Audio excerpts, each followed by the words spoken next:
Hi, Marilyn here with Cotton and Chocolate Halloween Figs, and this is month 3, and now we're talking about block 6, and this is a simple star block. And there's a number of these blocks in the quilt, and I just wanted to show you where they are. They're all down here, and they're all in different fun little colors. And so this is on page 10, and there's a couple of ways that you can make this block, and what I'm going to do is suggest that if you want to make it the traditional way of the pattern, then go ahead and follow all of the guidelines on the block.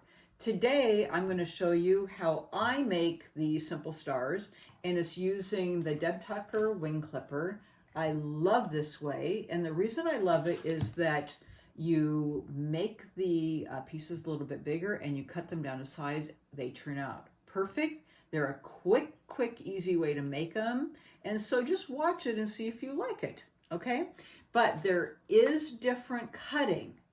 So you would have to pay attention to the cutting directions.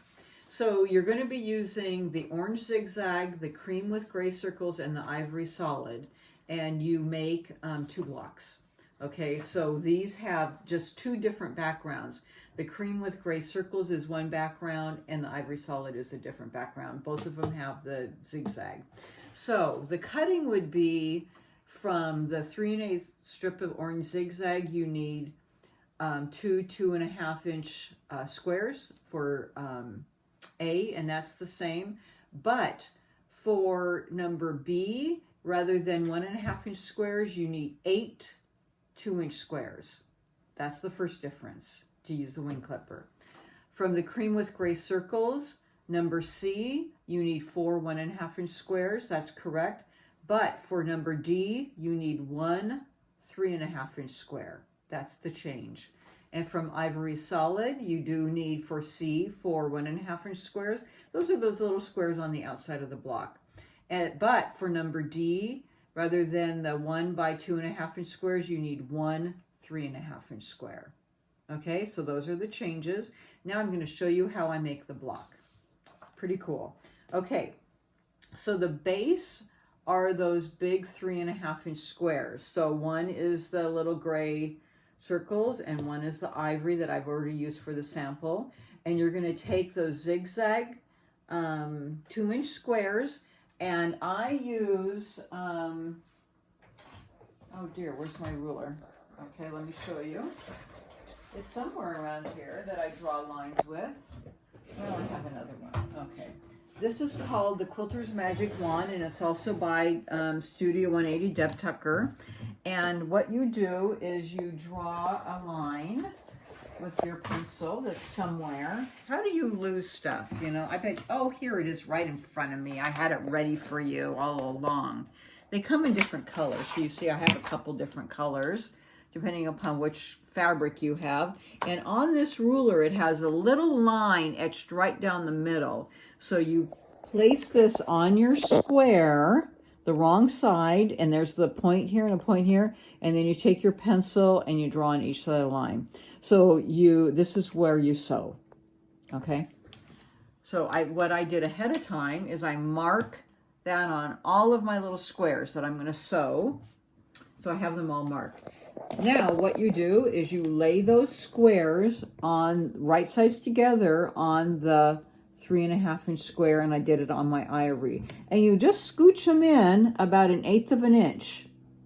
And then you can pin them down, and I sew down each of those lines. Okay? And I've already done that. And then what you're gonna do is you're gonna take your ruler or your cutter, and you're gonna cut right down the middle. And you're going to press that open. And you're going to press the other one open. And what's cool about this is you get all 4 of your flying geese for your whole star. So I'm going to press that open on each side. And I'll just kind of finger press this right now. And then you're going to take your other square, lay it on here, and sew it. So I've taken my other square. I'll show you, and I've sewn it on that line. So you'll have all 4, or I mean you'll have 2. So this is one I've just cut. I'd have 2. so and so. So I've already sewn that. And then I'm going to cut that. Okay. Oh, look what's happening. I have my little star points. And they're just a little out of shape right now. They aren't quite the size I want them. So I get for that square that I made, I get 4 of these. Okay. So here's the 2 that I had from the ivory. So I get all 4. Okay, and then here I'd get 4 out of this one. So now how do you get them to shape? Well, there's this little wing clipper ruler, and what's great is you get a pamphlet with this, and whatever size little flying geese that you want, or for the star shape, whatever finish size, it tells you what size of big square to start with and what size little square. So now you got to cut these down to shape. So you start with the goose with that triangle facing towards you, and you just put this down here, and it has that intersection right here, and you just lay it right on the intersection, and you make your first cut this way. And then there's always a second line up. So you're cutting it down to 2.5, and it says right here that you know that these have to be 1.5 by 2.5. So now what's nice is that here's my 2.5, but there's also a cross check, the intersection the other way, so that I can square it up, and I'm going to make sure that it's being squared up properly. And so I'm going to cross cut it this way. Ooh, how nice. I have my perfect little flying geese. That's the outside of my star. Okay, and then I have it. So when I'm doing 4 of them, I will actually, to be a little more quicker and consistent, I'll cut all 4 in this direction first. So I'll do this direction first, just all 4, and then I'll turn all 4 and cut them this way.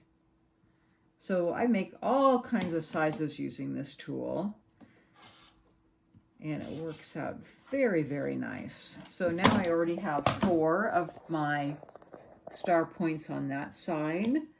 And then, you know, with the ivory, all you need to add are your 4 corners. And I'll finish up, I'll press these out, and I'll have my other 4 on this side. I just have to press that out and square it up. And I've already made the star there. Okay, and then it would be the same for this one. I just have to finish up that, and then I'd have my center. Okay, and that's how you make a simple star. And then the last block that we have for this month is the double pinwheel block. So we'll see you back in a minute for that.